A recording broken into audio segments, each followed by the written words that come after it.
মাশাআল্লাহ মুশনিলে খবর দিয়া বাগাই রাত যায় শেষ হইলে বসওয়ার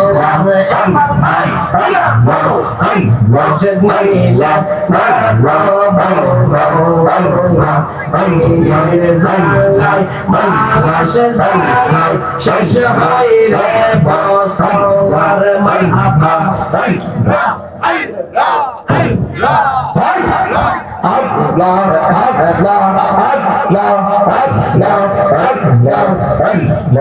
আশায় আশায় আতি মুর্শিদ নিলে খবর হইলে আশায় আশায় আতি পয়সা নিলে খবর মুর্শিদ নিলে জাগায় শেষ হইলে বসওয়ার লা ইলাহা ইল্লাল্লাহ মুহাম্মাদুর রাসূলুল্লাহ সাল্লাল্লাহু আলাইহি ওয়াসাল্লাম। ভাইরা আমার, বন্ধুরা আমার একটা বিষয় দিছে শুনেন। সংক্ষিপ্ত সময়ের ভিতরে সুন্দরভাবে গুছানো ভাবে বলার চেষ্টা করবো। আমার তাওফীকি ইল্লা বিল্লাহ। আগে বিষয় বুঝেন, আমারে দিছেন মেরাজ শরীফের আলোচনা, মানে নবীজির প্রেম, যেখান থেকে আল্লাহর সাথে আমার দয়াল নবীজি চলে গেছেন মুলাকাতের জন্য। জুড়ে বলি সুবহানাল্লাহ। আপনি যে নামাজ ধরে এত বড়াইগিরি করেন, কমানের মধ্যে দাগ ফেলাই দিচ্ছেন যে নামাজ পড়ে উইরা, ওই দয়াল নবীজি ওই নামাজ আছেন মেরাজ শরীফে গিয়া। জুড়ে বলি ঠিক না বেশি? আরে দয়াল নবী মেরাজ করলেন আরশে গিয়া, বলো না দয়াল নবী মেরাজ করলেন আরশে গিয়া। উম্মতরা মেরাজ করবে নামাজ বইয়া, বলো না উম্মতরা। জোরে জোরে বল। দয়াল নবী মেরাজ করলেন আরশে গিয়া, বলো না দয়াল নবী মেরাজ করলেন আরশে গিয়া। উম্মতরা মেরাজ করবে নামাজ বৈশা, বলো না উম্মতরা মেরাজ করবে নামাজ বৈশা। জোরে বলি মারহাবা। একদিন হযরত আয়েশা সিদ্দিকা রাদিয়াল্লাহু তাআলা আনহা, এই বাচ্চারা, এই পড়াই, ও বাবু বাজান, কথা কইতাতা না, যুদ্ধর ওয়াজ করি, ভালো না লাগলে সুন্দর করে একটা বাইরে যাবা, কেউ কইতাতা না, যত কান বইমু অতকান কথা কইতেইব, আমি যা বলি সাথে সাথে কইবা, এদেশে তাকাইবা না, ঠিক আছে? আমার কলিজার যুবকেরা মন থাকবো? মারহাবা, বুঝিয়ে বলি মারহাবা। আমার নবীজির একদিন ফিট মুবারকের মধ্যে তেল দিতেছে হযরত আয়েশা সিদ্দিকা রাদিয়াল্লাহু তাআলা আনহা। স্বামী স্ত্রী একজন একজনের তেল দিয়ে দেয় না, হাত পাওয়া একটু মেসেজ করে দেয় না, দেয়নি? আমরা যুগে দেয় না, এটা আগের যুগে আছে, এমনের যুগে নাই, ঠিক না বেটি?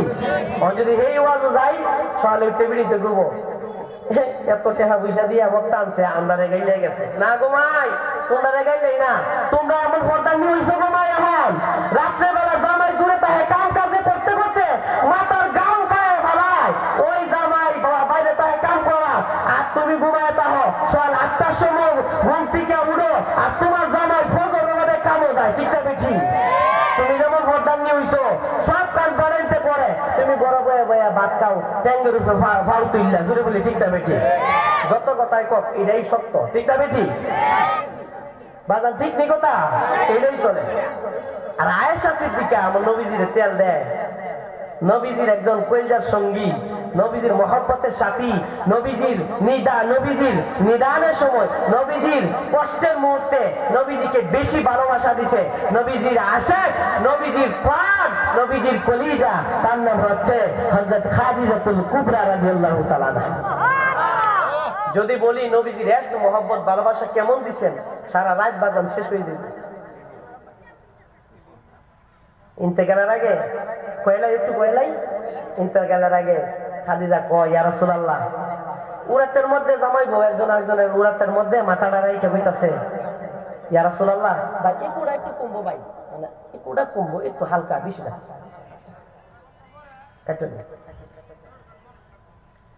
আমার নবীজি মাথা মুবারকটা খাদিজাতুল কুবরার উরাতের মধ্যে রাখছে, চুলুল মেসেজ করে দিতেছে, আর আটকা উঠা ইকুটা কম আটকা খাদিজাতুল কুবরা কইতাছে, ইয়া রাসূলুল্লাহ, আমার মনে হয় আমি বেশি দিন আর দুনিয়ায় থাকবো না। মনটা নরম কইরা নবীজিরে কইতাছে, কিও খাদিজা, তুমি থাকবা না দুনিয়াতে বেশি দিন? কি বলো? কহে, ইয়া রাসূলুল্লাহ, আমি তো দুনিয়া থেকে বিদায় হবো, আপনারা ছাড়া আমি কেমনে থাকবো আমি জানি না। আমি আয়েশা তো আপনার পাগল, আমি খাদিজা তো আপনার পাগল, আপনাকে একটা নজর না দেখলে আমার ঘুমেই ধরে না। সুবহানাল্লাহ। ইয়া রাসূলুল্লাহ, নবী গো, আমার মনে কই গো, ইয়া রাসূলুল্লাহ, মনে হয় বেশি দিন থাকবো না দুনিয়াতে। নবী গো, ও মায়ার নবী, দুনিয়া থেকে বিদায় হওয়ার পর তিনটা জিনিস আপনি আমারে দিবেননি, তিনটা জিনিসের কথা আমি আপনাকে দাবি করে যাই গো ইয়া রাসূলুল্লাহ। ইয়া হাবিবাল্লাহ, ও দয়াল নবী গো, আপনি যদি আমার ইন্তেকালের পরে তিনটা জিনিস করেন, আমি খাদিজা মনের মধ্যে বড় শান্তি পাবো। আমার নবী ডাক দেয়, কয়, খাদিজা রে, ও খাদিজা, কি চাইবা বলো রে খাদিজা। আমার নবীজি এই কথা বলার পরে খাদিজার চোখের পানি বানায় দেয়া কই, ইয়া রাসূলুল্লাহ, ইয়া হাবিবাল্লাহ, আমি যখন দুনিয়া থেকে বিদায় হয়ে যাব, আপনি নিজের হাতে আমার দাফনটা করবেন নি।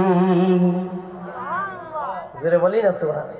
ইয়া রাসূলুল্লাহ, ইয়া হাবিবাল্লাহ, নবী গো, আরেকটা হইল আপনার চাদর মুবারক, ওই যে চাদরটা দেখা যায়, পাগড়ি মুবারকটা দেখা যায়, আপনি দয়া কইরা মায়া কইরা ওই চাদর মুবারক পাগড়ি মুবারক দিয়ে আপনি আমারে কাফন দাফনের ব্যবস্থা করবেন। সুবহানাল্লাহ। আরেকটা কি খাদিজা, আমার কয়, ও খাদিজা রে, আরেকটা কি। আমার নবীকে এই কথা বলার পরে খাদিজা ডাক দেয়া কয়, ইয়া রাসূলুল্লাহ, ইয়া হাবিবাল্লাহ, আমার মনে আরেকটা কথা হলো গো, দুনিয়া থেকে বিদায় হওয়ার পর আমি এত লেখাপড়া করনেওয়ালা কোনো মহিলা না, এত নামি দামি মহিলা না। ইয়া রাসূলুল্লাহ, ফেরেশতারা আয়েশা যখন আমারে কবরের মধ্যে সওয়াল জবাব করবে, আমার রাব্বুকা ওয়া মা দীনুকা, কি কি অনেক কিছু বলবে। ইয়া রাসূলুল্লাহ, ইয়া হাবিবাল্লাহ, আমি খাদিজা কি জবাব দিব জানি না।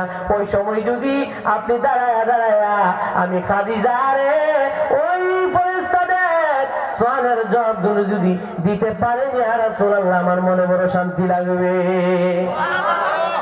আমার নবীজিকে যখন এই কথাগুলো বলল, আমার আল্লাহ জানায় দেয়, জিবরাইল,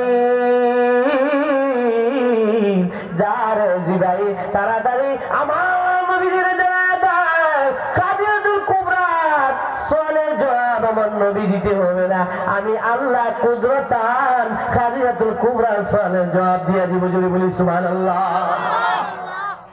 নবীর আশিকেরা দিশেহারা মরণের ভয় করে না, প্রেম তো মরে না। বারবার জুলে বল, নবীর আশিকেরা দিশেহারা মরণের ভয় করে না, প্রেম তো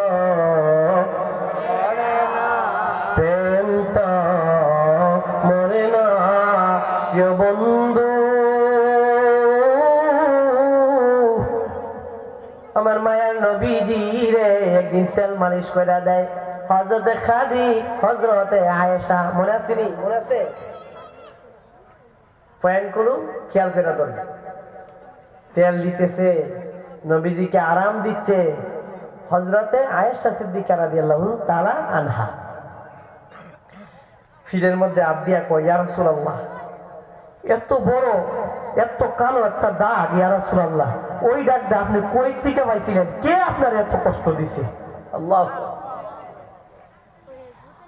জামাই বউয়ের সাথে বয়া কয় না, গপ করে না যে আপনার সবচেয়ে, এই যে দিনের দাওয়াত দেন গো ইয়া রাসূলুল্লাহ, আপনার সবচেয়ে বেশি কষ্ট কে দিছে? আর কই বেশি কষ্ট আপনি বেশি পাইছিলেন? এই কথা হিস্টোরি জিগায় না মানুষ, একজন একজনে জিগায়। কোন সমস্যা? আমার বাইরে হযরত আয়েশা বলেন, ইয়া রাসূলুল্লাহ, উহুদের যুদ্ধের পরে, উহুদের যুদ্ধের থেকে বেশি কষ্ট আপনি কোন জায়গায় পাইছেন?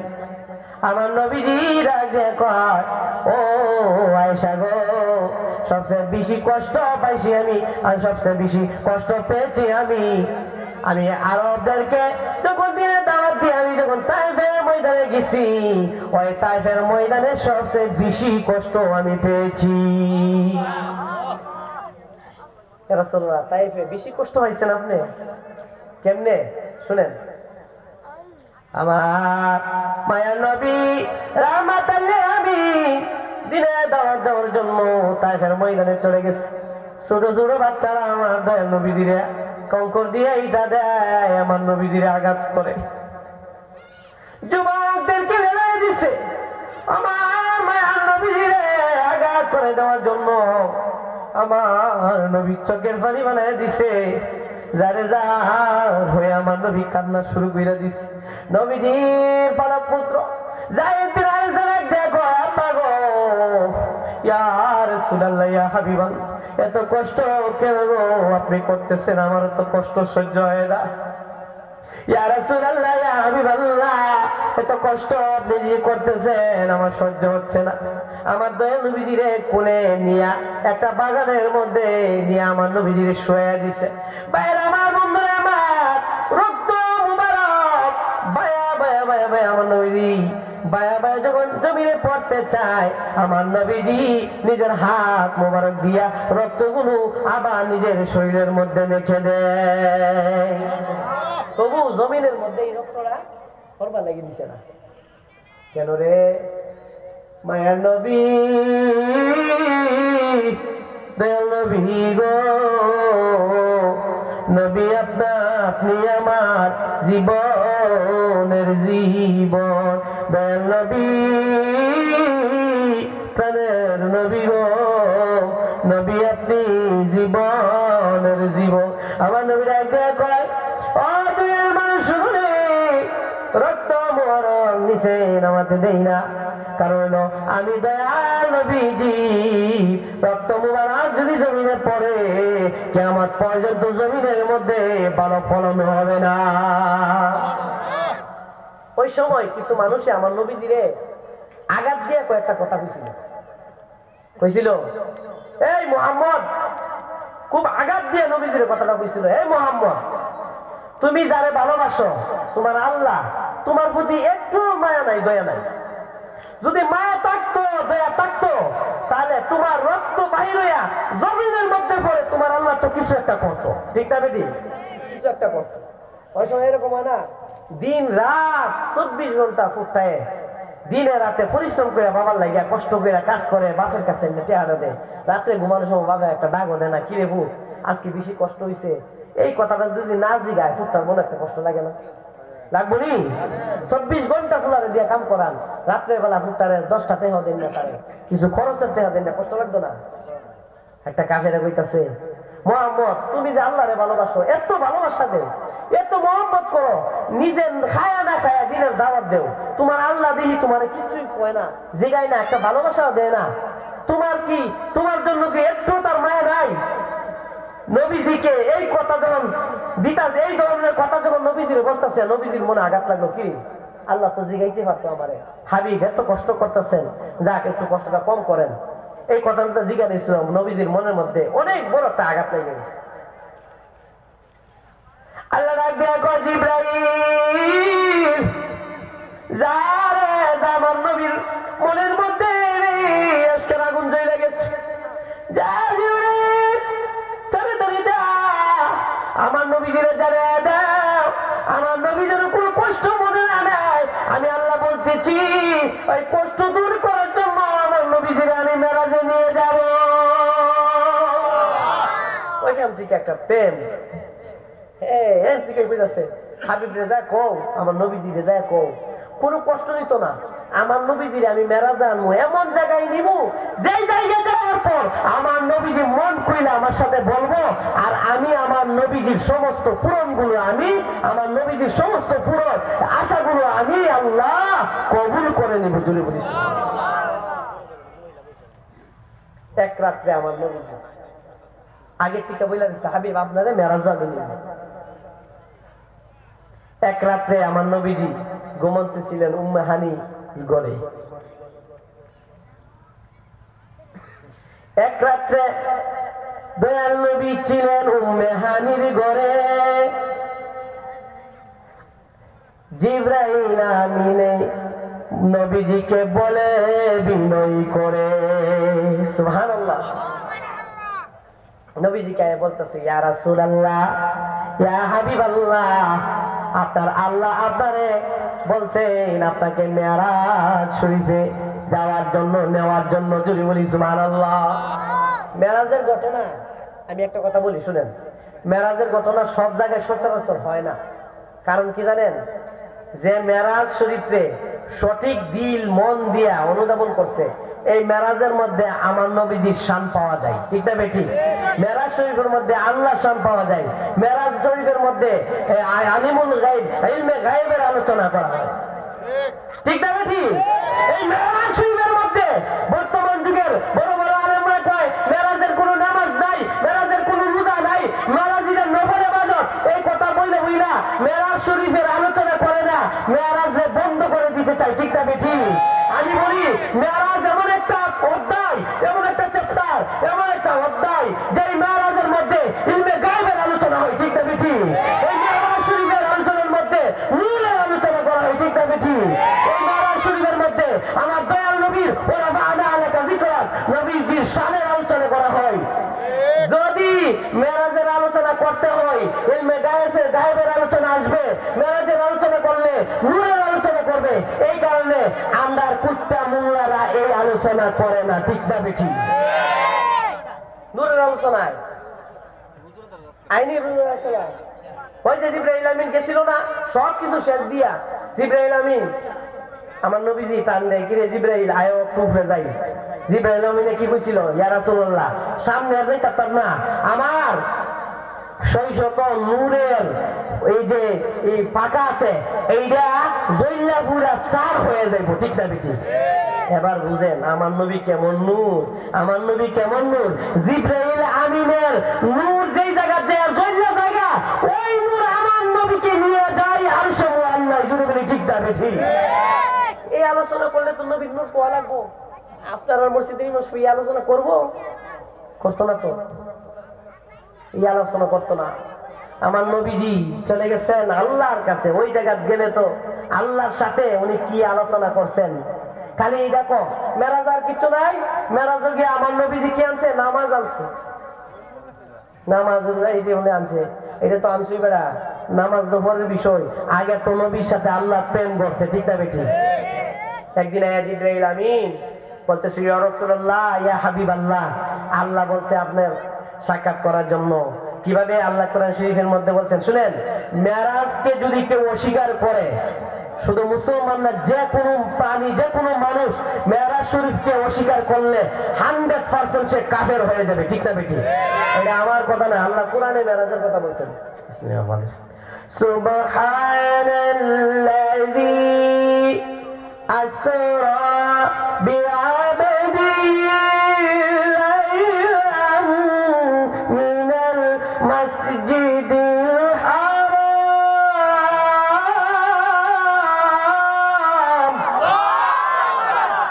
সুবহানাল্লাযী আসরা বিআবদিহি লাইলান মিনাল মাসজিদিল হারাম। এইটা হইল প্রথম অধ্যায়। মেরাজের 3টা অধ্যায় আছে। কয়টা অধ্যায়? একটা হইল নবীজি এই মসজিদ নববী থেকে বাইতুল মুকাদ্দাস থেকে 7 আসমান পর্যন্ত, 7 আসমান থেকে ওই এখান থেকে একবার আসে বললে আল্লাহর কাছাকাছি। 3টা সাবজেক্ট আলোচনা করলে সারা রাত শেষ হইব। আমি একটু একটু করে বলবো, শুনতে রাজি? বলি শুনতে রাজি? একটা তকবীর দিয়ে জুড়ে। আর পিছনে যা দাঁড়ায় দিয়েছেন, দাঁড়ায় থাকলে ভাই এটা বেয়াদবি হয়। কারণ যেহেতু কোরআন শরীফের আলোচনা হইতাছে, রসুলের আলোচনা করা হইতাছে, আপনি দাঁড়ায় আহের দিকে থাকবেন, এটা খারাপ লাগে। হয়তো বাচ্চা ঘুমায় থাকেন, নাইলে মাহফিলের ভিতরে আসেন। ঠিক না বেটি? সুবহানাল্লাযী আসরা বিআবদিহি লাইলাম মিনাল মাসজিদিল হারাম।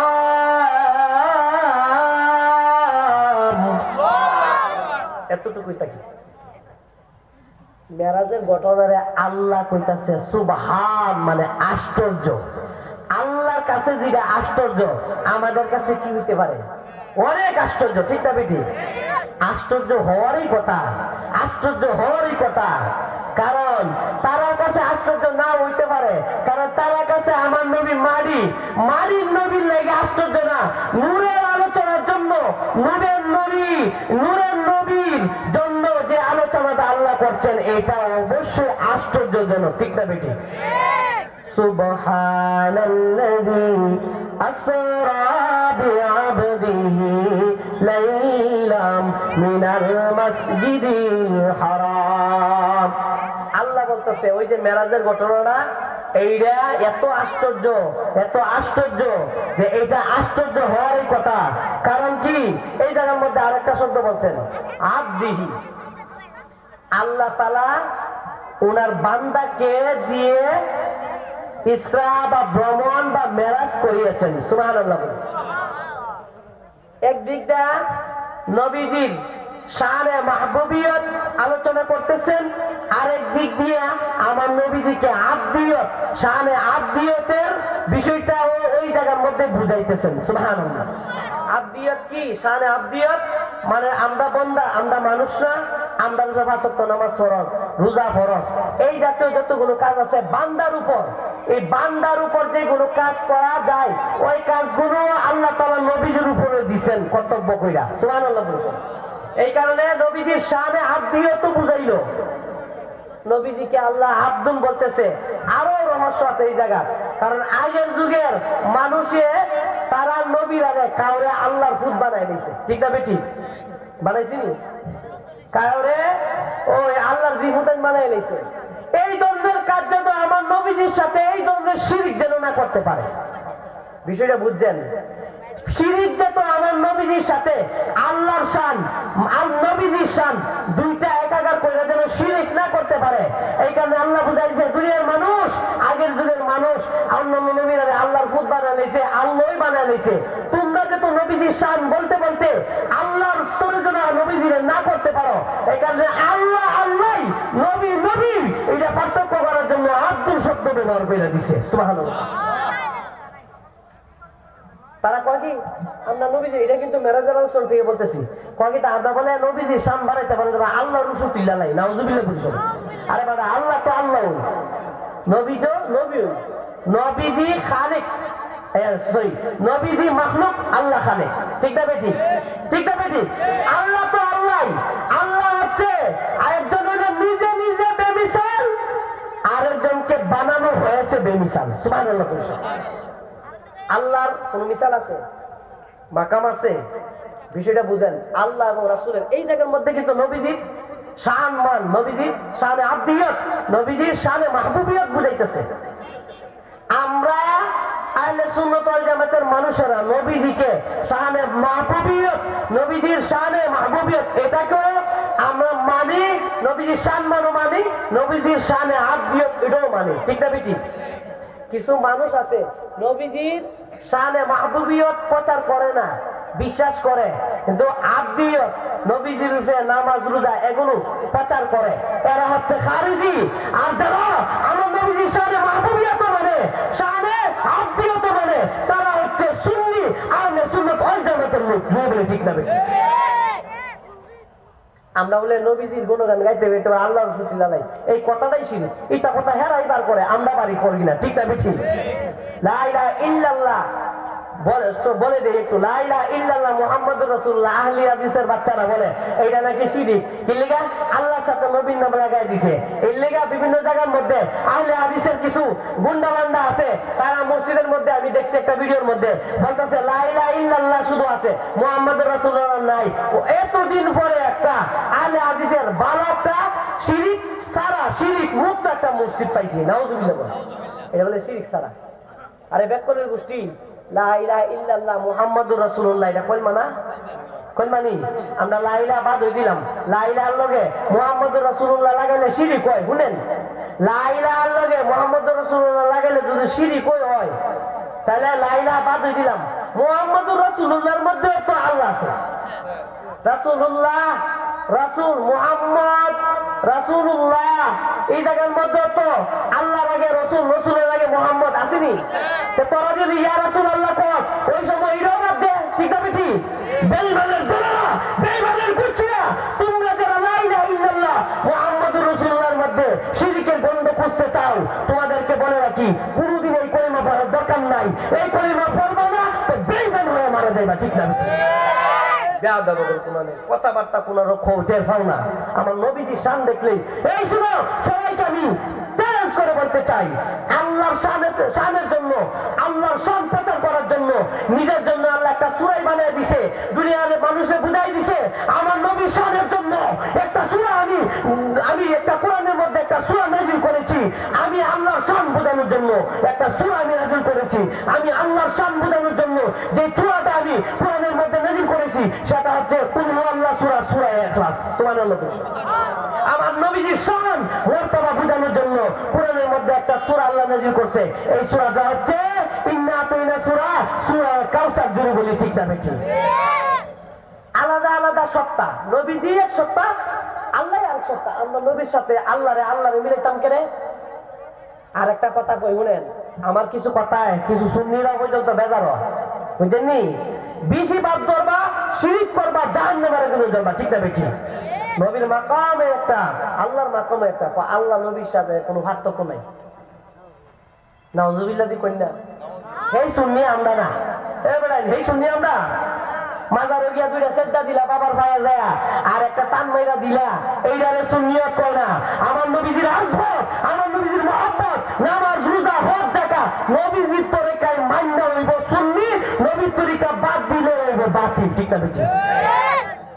নবীজির ইশক মহব্বত নিয়া, এই জন্য অতি আবেগী সুন্নি না, নবীজির মহব্বত নিয়ে সুন্নি, জুড়ে বলে, ঠিক না বেঠিক? আল্লাহ তাআলা নবীজির শানের জন্য একটা সূরা করছে, নাযিল করছে, আরেকটা আল্লাহর জন্য। আল্লাহরই আলাদা একটা গুণ। আমরা নবীজি সাল্লাল্লাহু আলাইহি সাল্লামকে আলিমুল গায়ব বা গায়বের খবর দেওয়ালা মানি। ডিরেক্টলি নবীজিকে আল্লাহ যতটুকু জানেন, তো যতটুকু নবীজিকে জানাইছেন ওই আকীদাই আমরা মানি, ঠিক না বেঠিক? আল্লাহ শুনেন, দুইটা জাতই ভিন্ন। আল্লাহর কোনো মিশাল নাই, আল্লাহর কোনো শরীর টেং আত্মা এটা নাই। নবীজির সবগুলো ছিল, তাহলে নবী আর আল্লাহর মধ্যে পার্থক্য আছে না নাই? আছে না নাই? নবীজি খাওয়া দাওয়া করছে, আল্লাহ কি খায়? কিছু আবেগী সুন্নি আছে, এই কথা বলে, এটা আমরা কেন কেন বলছি? এতে যদি আমার কোন সুন্নি ভাইয়েরও বেজার হয়, কিচ্ছু করার নাই। হকিকতে ইসলাম, নবীজির শান, নবীজির মান চতুর্দিকে আমরা পৌঁছে যাব। বাতিল যারা এরা দৌড়ে পালাবে, জুড়ে বলে, ঠিক না বেঠিক? সুবহানাল্লাযী আসরা বিআবদিহি লাইলাম মিনাল মাসজিদিল হারাম। সুবহানাল্লাহ। আমার আল্লাহ ডাকতে, জিবরাইল যাও রে যাও, আমার হাবিব রে নিয়ে আসো। আমার হাবিবের মনে আমি সান্ত্বনা দিব, নবীর আদর দিব। কি ঘটনা? এই ঘটনা শুনলেই সওয়াব, যদি বলি সুবহানাল্লাহ। সংক্ষিপ্ত করে কইলে, কারণ পরবর্তীতে আরো দুইজন বক্তা আছে, হ্যাঁ সময় দিতে হইব। আমি অলরেডি 1 ঘন্টার উপরে গেছে গা। আমি একটা বয়াতি যদি কই, আরো হুজুররা তো লাগবো। বাজার এই আলোচনা কি খারাপ লাগতেছে? একটু সময় বলি। জিবরাইল আমিন আমার নবীজিকে নিয়ে রওনা হয়ে গেলেন উম্মে হানির ঘর থেকে। আমার মায়া নবী রাহমাতুল লিল আলামিন একটা বুরাকের মধ্যে নবীজির শানে মাহবুবিয়ত, প্রত্যেক জায়গায় জায়গায় নবীজির শান আছে। এই মেরাজের ঘটনার মধ্যে বুরাকের মধ্যে উঠছেন, বুরাক কাঁপা আরম্ভ হয়ে গেল, কাঁপাকাঁপি শুরু করে দিল। বলা হলো রে বুরাকে শানে মাহবুবিয়ত শিখ, এই বুরাক ওই বুরাক শুনো রে, যাকে তুমি আরোহণ করতেছো যাকে নিয়া, সে হচ্ছে 8 নম্বর তাজে মদিনা আমার দয়াল নবী। সুতরাং তার সামনে তুমি